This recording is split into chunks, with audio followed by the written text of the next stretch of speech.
Episode 56 CS. Continued ROSEP view on Heritage Foundation article, analyzing the exact chemical makeup of all PM2.5 before enforcing limits on emission of PM2.5 is not necessary to know that PM2.5 is harmful and dangerous. If given the leisure time to analyze the chemical makeup of all PM2.5 emissions emitted in the world, to eventually gain additional knowledge of specific chemical composition everywhere in the world, will only reinforce the science that shows that PM2.5 is dangerous to human health. Further analysis of PM2.5 will not show it is safe for humans to breathe. Willful obstruction by foot dragging on complying with regulations on a dangerous pollutant makes further air pollution inevitable. What does it profit for the Heritage Foundation to realize further profits from gas-powered cars and residential wood-burning appliances, if they, like all humans on the globe, then gain only more air pollution? 3. The Heritage article states, the EPA didn't regulate PM2.5 before 1997. Stop the presses. Let's go back to 1996. This point is absurd. The EPA should regulate pollution based on the best available science, without kowtowing to the lobbyists of pre-1997 or pre-2023. 4. The economic argument of the Heritage Foundation is for the economic benefit of the few, the manufacturers of gas-powered vehicles and wood-burning appliances, which are in the process of rightfully being relegated to the past, for the benefit of our clean air. 5. These preceding 4 examples point out the obstructive and illogical arguments the Heritage Foundation is making. It is best to use one's time to focus on creation of clean air rather than the economic arguments of the few for preservation of their polluting way of life. EPA's latest act of soft despotism against the American people, the Heritage Foundation. The Heritage Foundation. Keep in mind we're talking about something commonplace, including smoke from natural wood fires and dust from driving on dirt roads. Excerpts edited by ROSEP for brevity and clarity.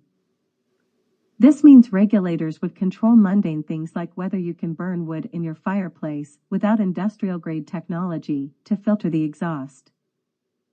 Key takeaways. The EPA is using shaky science to tighten regulations on ambient levels of tiny particulate matter in the air, from dust to fireplace smoke to car exhaust. This time, if we give in to the trust the science crowd, we risk handing over the master key that will allow the EPA to overregulate just about everything we do. The no-threshold theory is a blank check for new, stricter regulations whenever the administration feels like it. The Environmental Protection Agency is using shaky science to tighten regulations on ambient levels of tiny particulate matter in the air, from dust to fireplace smoke to car exhaust, in other words, essential byproducts of industrial activity and daily life. If the final rule, which is expected in the coming months, is anything like the proposed rule, the EPA will continue to give itself increasing authority to regulate more of American life. EPA Air Pollution Proposal stirs debate EOS.org. EOS.org. PM2.5 consists of airborne particles 30 times smaller than the diameter of a human hair. When inhaled, the particles travel deep into the lungs. Particulate Matter / Clean Air Act National Ambient Air Quality Standard JD Supra. JD Supra. Note that the PM NOx includes both fine particles, PM2.5, and coarse particles, PM10. Primary particulates or soot are emitted directly in the 1 in 3 Americans breathe unhealthy air, new report says, GRIST. GRIST. And particulate matter pollution bypasses the human body's natural, though smaller than 2.5 microns across, also known as PM2.5, can lead to the use of asthma and allergy medicines is associated with exposure to smoking. Nature. Some studies have evaluated the association between air pollutants, such as particulate matter, with a diameter smaller than 2.5 and 10 micrometers, PM. NASA launches TEMPO to track air pollution on a whole new level, Clean Technica. Clean Technica. PM 2.5 pollutants, or particles with a diameter of less than 2.5 micrometers, are of great interest to scientists. Less than 1% of the atmosphere. Arizona. Newsflash: Maricopa County, AZ Civic Engage. Maricopa County. Wood burning in residential fireplaces, chimeneas, outdoor fire pits. This includes individuals and businesses which have burn permits for CAWFO Phoenix warnings, watches, and advisories. Alton Telegraph. Alton Telegraph. Air quality alert due to elevated particulate matter levels from exposure to high particle pollution levels can cause serious health. California. Particulate matter, National Barron News Shield. Barron News Shield. Think dust, smoke, soot, and microscopic drops of liquid. The two types that are typically monitored are PM10 and PM2.5. PM10 includes aerosols. California, Sierra Club. Rosep View: the air pollution effects of any wood fire are ignored by the Sierra Club article.